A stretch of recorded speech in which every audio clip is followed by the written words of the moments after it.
сөзімізде шығамыз ғой, бір ауыз түйемізде деп айтқан ғой Бағлан.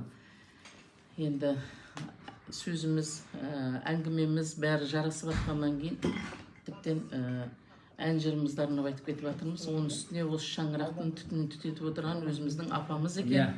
Әлімнің қызы деп жатыр. Аман болыңыздар, сау жүріңіздер. Осындай ауызбіршіліктеріңіз мол бола берсін.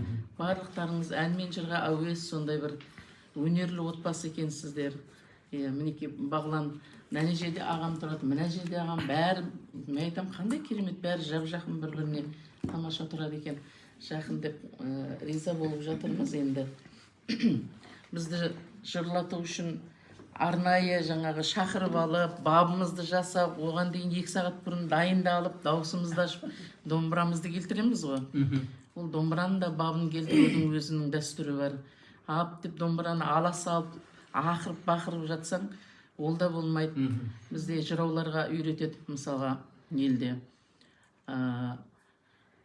Тыңдаушың нақышпенен ән салайын басымды, ән салдым деп шайқамаймын. Кетсауыз қатты ашылып ұят болар.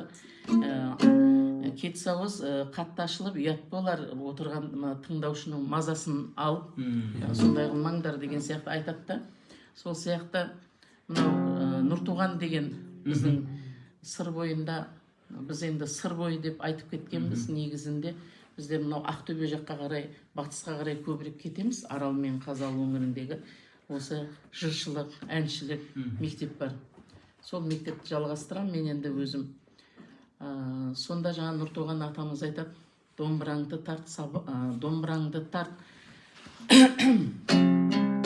Жырауларға өсиет деп жырауларды тәрбиелейді ғой енді. Сол кезде айтады жаңа, домбыраңды тарт, саздығып, сабалама аптығып, көзіңнің сал қиығын отырма жұртың жақтырып, жыршыға бір таң бүйін ба кеткен соң кіріп жиынға, жыраудың жаман әдеті әуес болса тиынға, көмір жемей ашып айт, қызулы жандай тасып айт, ел бірлігін ойласаң құжырлаңды құшып айт, сөзіңе әнің жарасса ырғағын бұзып адаспа, жастар жағы қызғындар, қарттың жөні бір басқа деп.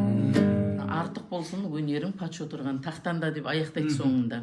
Сондай біздің жыраулық өнерде адамдай адам болсаң, сыпайы бол, адамның зіл тұрмасын мінезінде деп адамдыққа тәрбиелей отырып, жыраулардың өзін тізгін тартып отыратын болған ғой. Бірақ енді көреген халқымыз ол әрқашанда өзінің жырауға деген ілтипатын жоғары көрсетіп отыратын болған. Сондықтан бір-екі терме тағы да шалып көрейін.